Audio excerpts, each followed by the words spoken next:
You'll notice on your handout, I do give you conversions, right?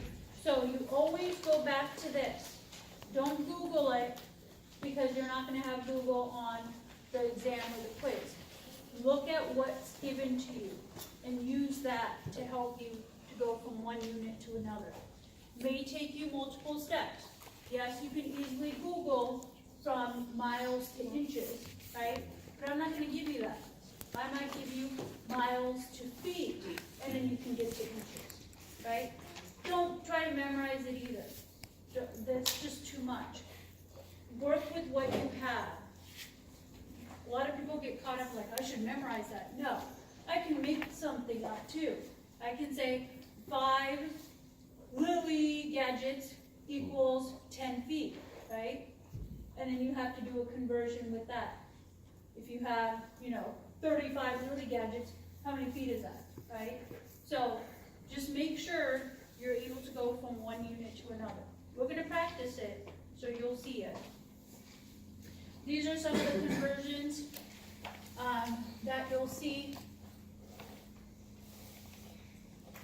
Now, one of the things that you have to remember after this whole practice is when you're looking at units that are squared or cubed.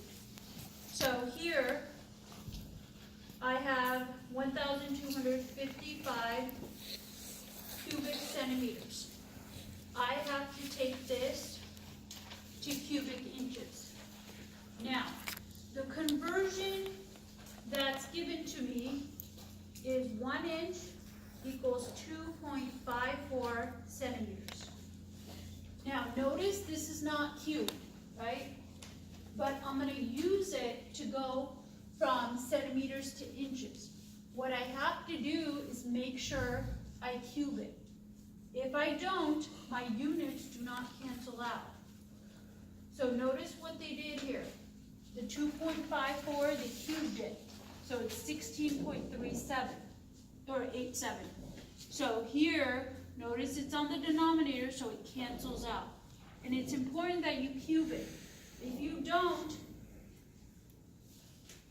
remember, cubic centimeters just means centimeters times centimeters times centimeters. If I set this up and just do this,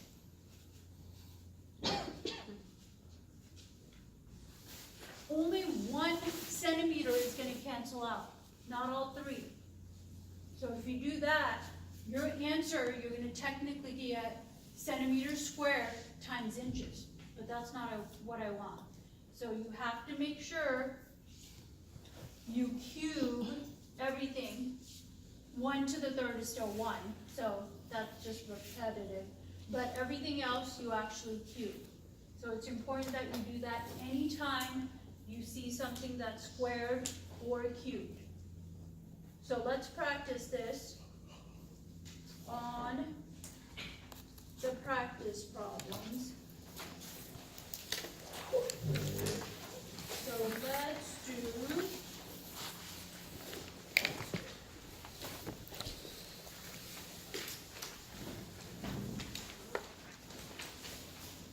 let's do number 9.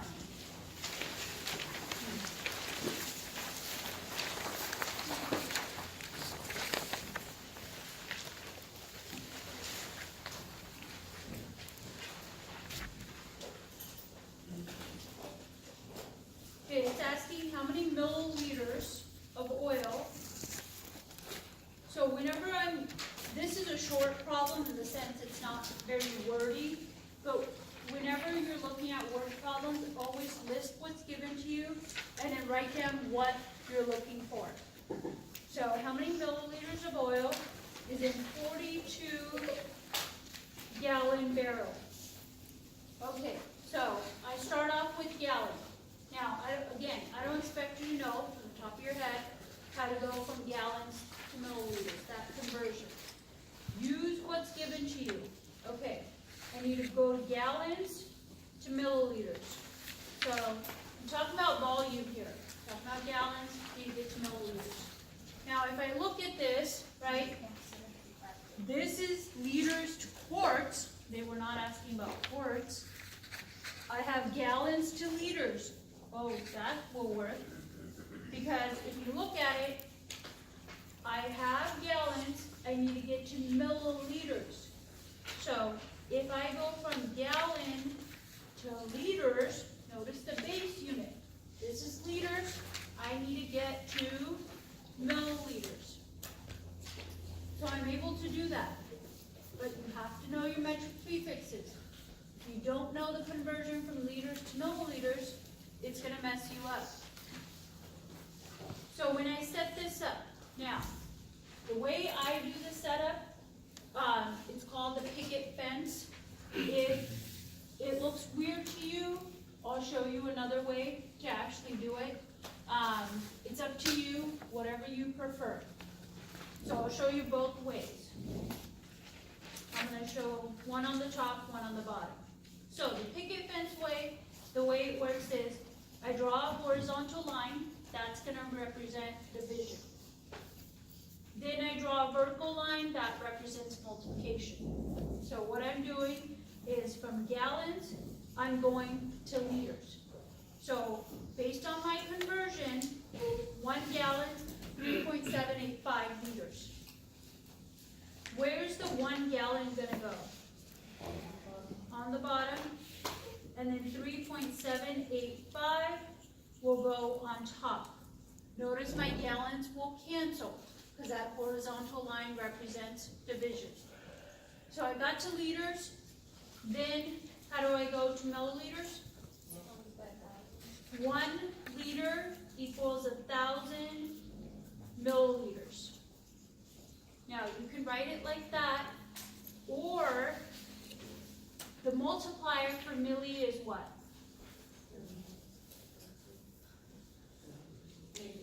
-3. You can use this, right? Notice how I did that. I put a 1 in front of the prefix, and this is telling me, because milli is smaller, it's going to be 1 times 10 to the -3rd liters. So if I decide to use this conversion here, I would put the 1 up on top right here instead of 1,000, and then I would put 1 times 10 to the -3rd on the bottom here. So you could do that too. It's the same thing. Now, when I do this, all I'll do is 42 times 3.85 times 1,000. Because notice they're all on the top. All I'm going to do is multiply. Now, if this looks funky to you, you can do this.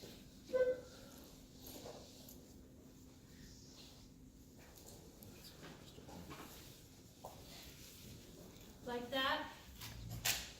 It's exactly the same setup. All I did was just extended the line, and then wherever it said multiplication, I drew that vertical line. That's all it is. So it's the same exact setup as something that may be familiar to you.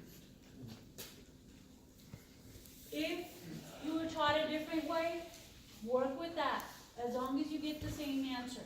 Yes? For like test purposes and things like that, do you want us to show the metric part of the conversion, or can we just put like You can, 3,700? Can we put 3,785? yeah, you can do that too. As long as you show, or even some people will just show me, oh, I moved the decimal Okay, place, yeah. right? Same thing. So Yes. basically, parentheses gallon times liter, parentheses times milliliters. Yeah, so all you're doing is the 42 times the 3.785 times 1,000. Yeah. Now, if your setup is different from mine, and you still get the same answer, stick with your setup. Don't change it. If you taught slightly different than this, stick with yours, as long as you show your work. If you just give me the final answer and then that's it, everything else is blank, right? Then I have no idea how you got there. So you need to make sure you show that you understand how you got there. So here, what do you end up getting? What's the answer you get on your calculator? Do you want us to repeat this activity or do you do it?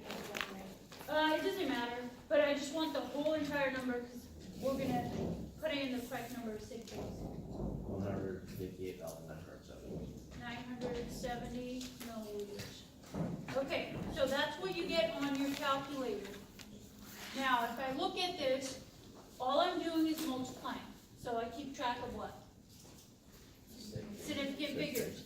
Who will dictate significant figures? The 42. Not this is exact. That's one of the good things about the metric system. Going from one unit to another, like changing the prefix, it's exact. It's a defined conversion. This one, I don't think it said exact. Yeah, it didn't say exact. So this will limit you, but the thing is, this has more than 2 significant figures, so you don't need to worry about this. This will dictate how many significant figures. So if I were to write this with 2 significant figures, I can write it 2 different ways. Decimal notation and scientific. It's up to you. If you do write it in decimal, you need to make sure you have placeholders. So when you round this, don't just write 16. You need to have 4 zeros after it to make sure it's the same value.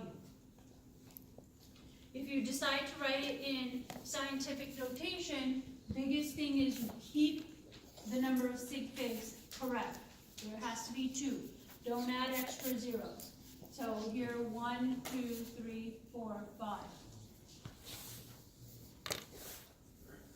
So either one would work. Doesn't matter which one you put, as long as you have one of them on there.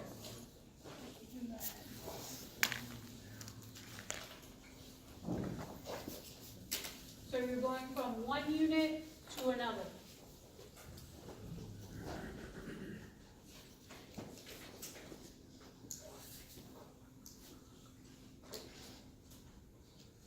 What about number 13?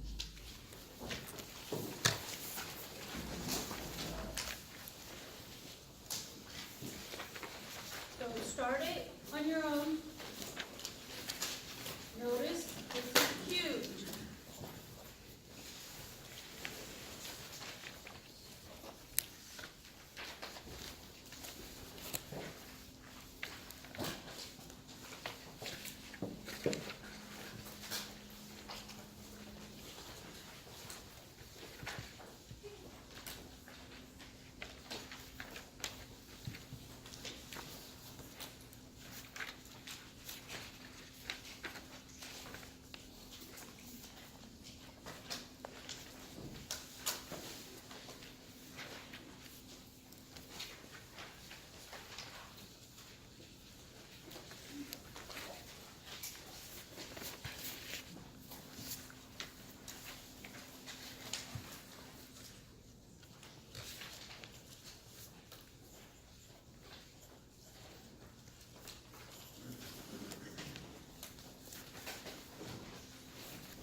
I'm gonna show you two ways to do it. First way is direct conversion. That only works if you're given from feet to centimeter, that direct conversion. If you're not given that, then this would be your best method, because you should know how many inches in a foot, right? And then from here, that conversion is given to you. 1 inch equals 2.54 centimeters, which is a very popular conversion, because you're able to go from the English system to the metric system, and it's a defined conversion, meaning it's exact. And you'll notice that up here, because it's one of the only ones that says exact. The rest of them don't. So it's an important conversion that you're going to see over and over again. Okay, so the first one was direct, from feet to centimeters. For that one, you can just use this right here, but you have to make sure you cube it.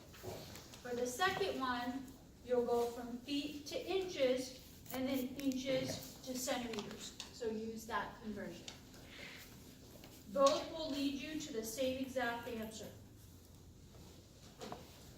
So if I look at this, if I do the first one, right, I have 12.60 cubic feet, and then it says 1 foot equals 30.48 centimeters. So what I have to do is make sure, oops, I want to do the different color. I need to make sure I cube this, and cubic feet. 1 to the third power is still 1, so I don't need to put that. So here when I'm doing this, I need to make sure I cube that 30.48. If I decide to do my second method, it's going to be the same setup, just an extra step, because I have that intermediate. 1 foot equals 12 inches. I have to make sure I cube that. And then I know in 1 inch, there's 2.54 centimeters. And I make sure I cube all of that.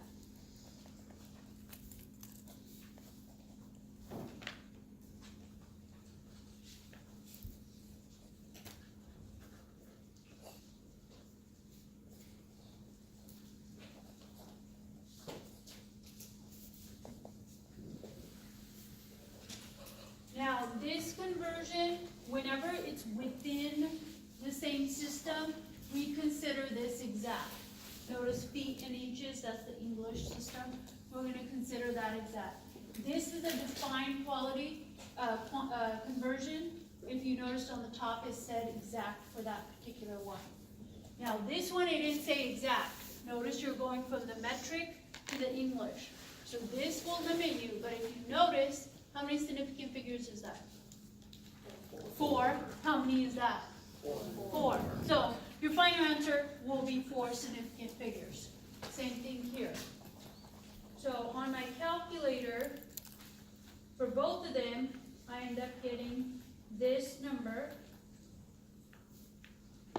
2671, with 4 significant figures, 1, 2, 3, 4. That's going to be the cutoff right there. Again, you can write it scientific or decimal notation, whatever you like. So what is this 9 going to do? Yeah. And then make sure you have placeholders.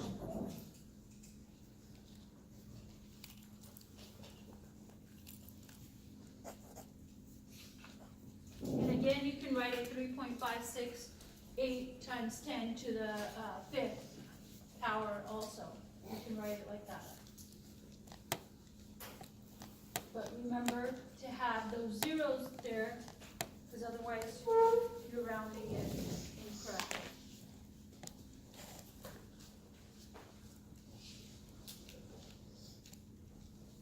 Again, you don't need to show me both ways.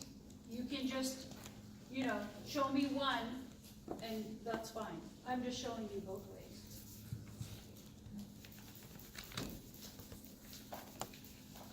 Now, for both of the problems, number 13 and the one that we previously did, your starting number just had one unit to it. Now, what we're gonna do is build on that. What if it's a ratio? So, looking at number, where was it? Number 11. Now that is a ratio. You have to convert 65.0 miles per hour to meters per second. So here you're dealing with a ratio. Don't panic. You're going to treat it the same way. You just take it step by step. That's all. So if I look at this, I'm going from miles per hour. Now notice my abbreviations. Miles, I abbreviate MI, not M, right? This is what people like to write, you know, miles per hour. But the thing is, in chemistry, what does M represent? Meters, yeah. So, I'll always define it too. Miles per hour, and you're going to meters per second. So you're going from one ratio to another. Take it step by step. Do the first part. How do I go from miles to meters? How am I going to do that? Let's look at the table. Do I have miles to meters? No, I don't have a direct one, but I do have miles to kilometers or kilometers, right? Can I go from kilometers to meters? Yeah. Isn't that one kilometers to miles? Yeah, it doesn't matter. Well, you have to do an extra step. Okay. Yeah, but I'm using what's given to me. I'm not like memorizing something else just to get to it. I'm just working with what I'm given. So, based on that, I'll be able to get to meters. It's just, if you look at it, you should know how to go from kilometers to meters. Now, hours to seconds. You may not know the direct route. That's okay. What's the intermediate? Minutes, yeah. You can do that. It's nothing wrong with that. It's not going to take you a ton of extra time to do that extra step. But it gets you where you need to go. Because again, you don't want to do the direct route and get it wrong. You may not know it from the top of your head, and then you're like guessing how many seconds in an hour. Now, when I do this setup, look at how I set this up. Remember, the horizontal line represents division. So I put seconds, or no, it's hours, right? Hours on the bottom. Don't put both things on top. Don't do this. That's wrong, because remember, this represents division. The hours should be on the denominator. Now you just take it step by step. So if I look at this, I'm going to ignore the hour and work on miles. So I'm going to go from miles to kilometers. What was the conversion? 0.62137 miles in 1 kilometer. Now, with this problem, there's actually, I have like 4 different setups for the same problem. It doesn't matter, this is just one of the setups. On ours, it's 6214. Oh, 6214, sorry. 6214.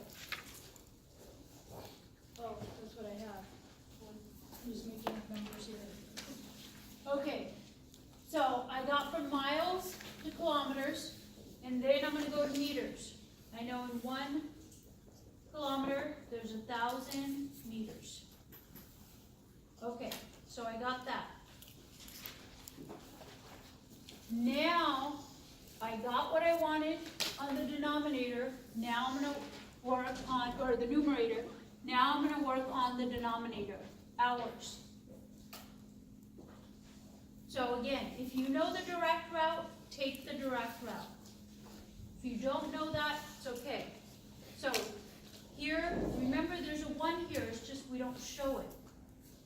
If I look at this, how many minutes in an hour? 60. So I'm gonna put 1 hour on the top, so it cancels out with the hour on the bottom. And that's gonna be 60 minutes. And then in 1 minute, there's 60 seconds. So notice what I did there. Here I have the minutes on the bottom, I put 1 minute on top, so it cancels out. So my unit will cancel out, and then I'm left with meters per second. If you knew the direct route, it would be 3,600 seconds in 1 hour. You notice 60 times 60 is 3,600. Now, when I'm putting this in my calculator, if you want to do it all in one step, you're able to do that. But for me personally, I don't trust the calculator in doing order of operations. It's just not, doesn't follow them correctly. So what I end up doing is, I do everything on top, right? That's gonna be multiplication. Everything on the bottom is gonna be division. So I do 65.0 times 1,000, right? Then I push equal. Divided by 0.6214 equals, because again, I don't trust the calculator to understand it needs to do that operation first. And then I do, this is still on the bottom, divide that number by 60, and then divide that number by 60 again. So that's how I put it in the calculator, so I know it's doing that correctly. Now, you can use parentheses and kind of dictate that. You can do that too. To me, it's tedious to put in the parentheses, so I just push equal, divide by 0.6214, equals, divide by 60, divide by 60. So are we dividing everything or? Well, the top part you would multiply, since the 3 numbers on the bottom are underneath, right, they're on the denominator, you would have to divide the answer by those numbers. What do you end up getting? 29.05.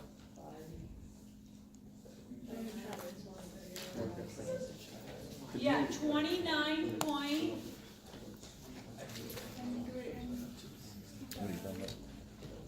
Just give me like 3 places after the decimal. 0.056.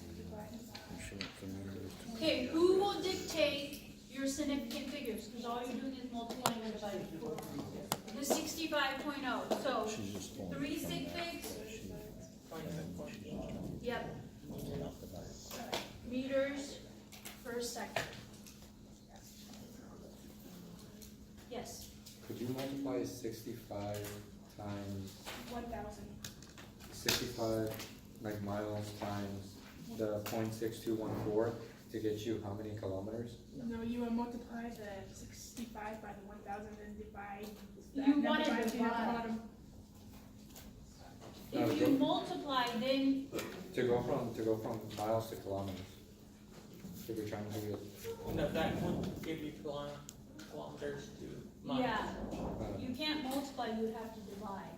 Or if you know the conversion, 1 mile equals a certain number of kilometers, then you would multiply that.